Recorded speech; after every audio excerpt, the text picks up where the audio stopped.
Super exciting day. FedEx guy just dropped off some albums. If you've been watching my channel for a while, you know that this is my favorite part of my job. So I'm just gonna open them up, show you how they come in from the lab. So this little guy here, this little box on top, is something I ordered special that the client does not know about. I always like to have some sort of a client gift, like fun customer service.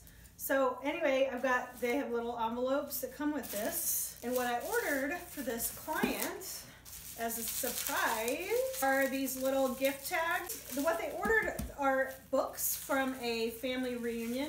So there's 8 copies of the book. One of the grandmothers bought all the books from the family reunion for Christmas presents. So I ordered these cool, and I actually haven't seen them yet.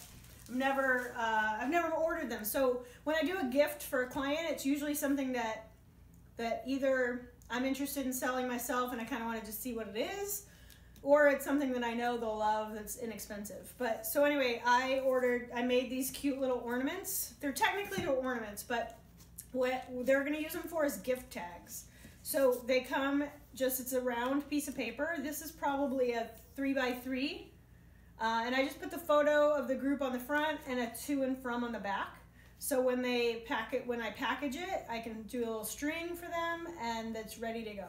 So it's kind of a fun little gift tag idea. And then of course, because I haven't done them before, I decided to order some for myself for Christmas with this little snowflake border. And then mine says to and then don't open until Christmas, because almost all of the gifts I send are to my family in Texas. Mine I wrote don't open till Christmas on them.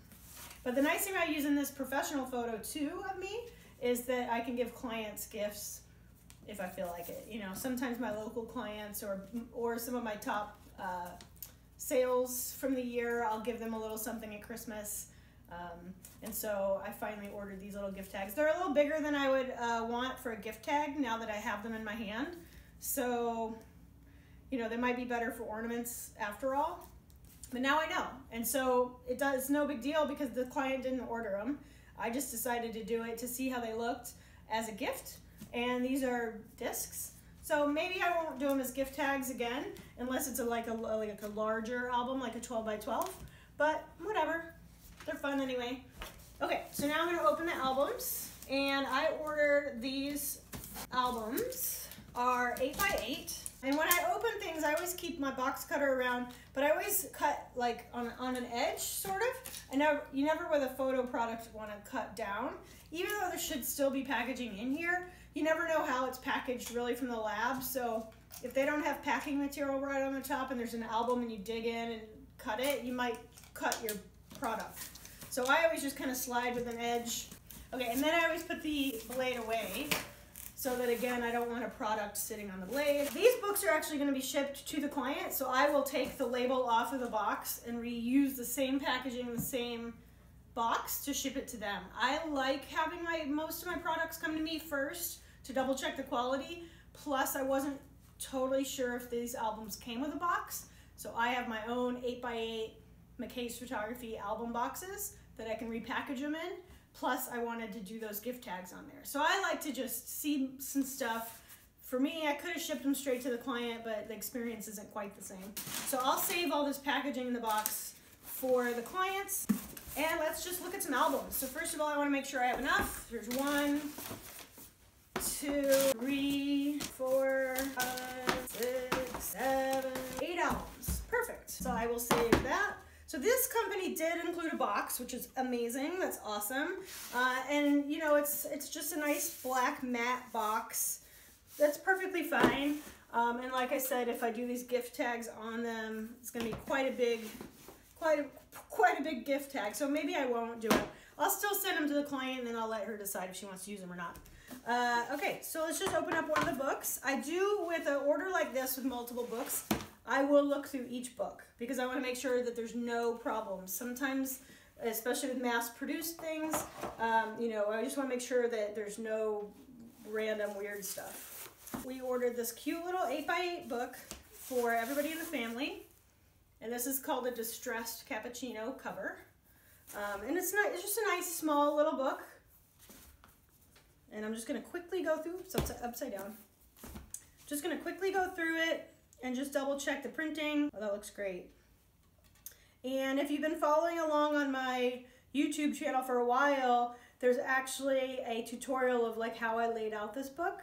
My thought process on designing this album is on there. Yeah, the colors look great. My black and whites all look great. Yep, they all look consistent. What I'm looking for when I look through it for the first time is not only am I making sure that the album company did it right, and there's no scratches or tears or bends or anything, but I'm also looking to make sure that each spread, the color correcting is consistent, because I color correct each individual image, but as a spread, I also want to make sure that it looks good. So I don't want someone's face on one side to be really magenta and the other side not have that same color tone or whatever.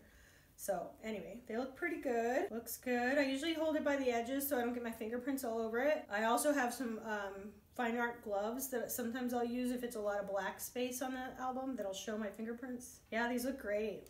So much fun. They're gonna love this album. Okay, so now I am seeing on this book, little thing. So I'm gonna go get one of those white gloves that I was talking about.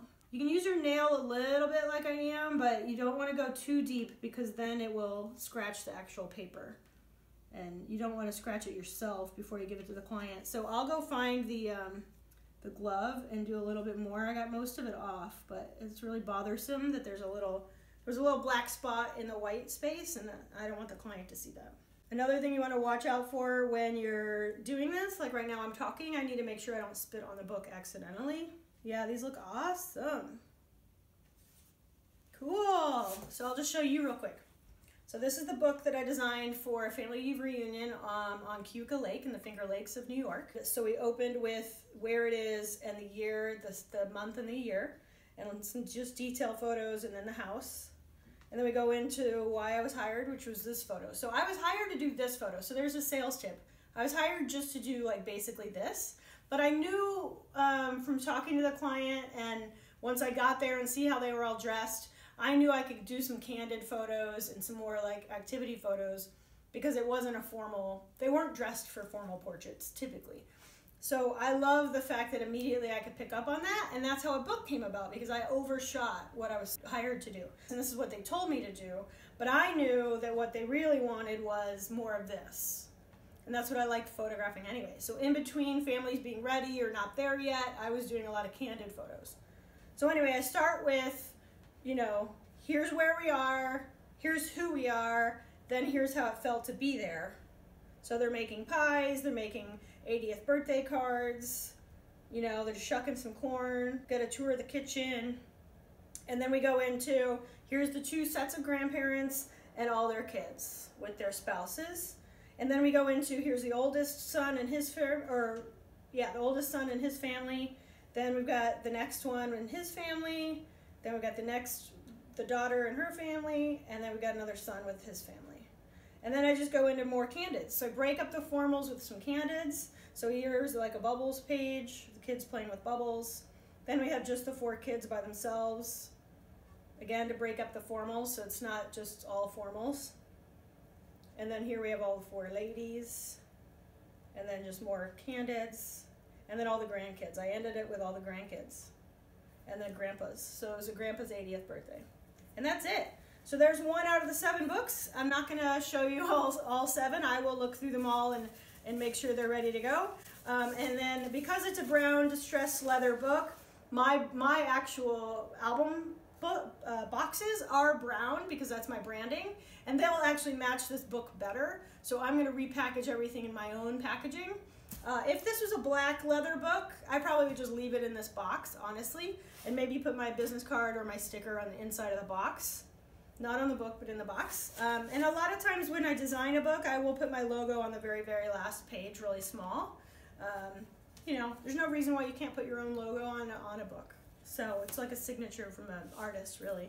Super exciting! I love me some albums.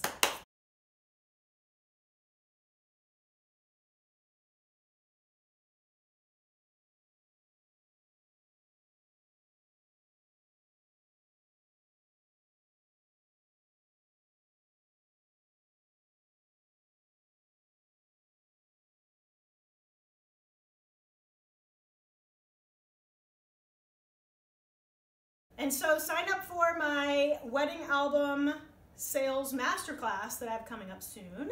It will be online, so you don't have to come to me. And I'm gonna post the link at the bottom of this video in the comments. Pre-registration form, so you can pre-sign up to be notified of my next one, and then you'll get emails of when it's almost ready and then when it's ready, and it'll be super easy to figure it out.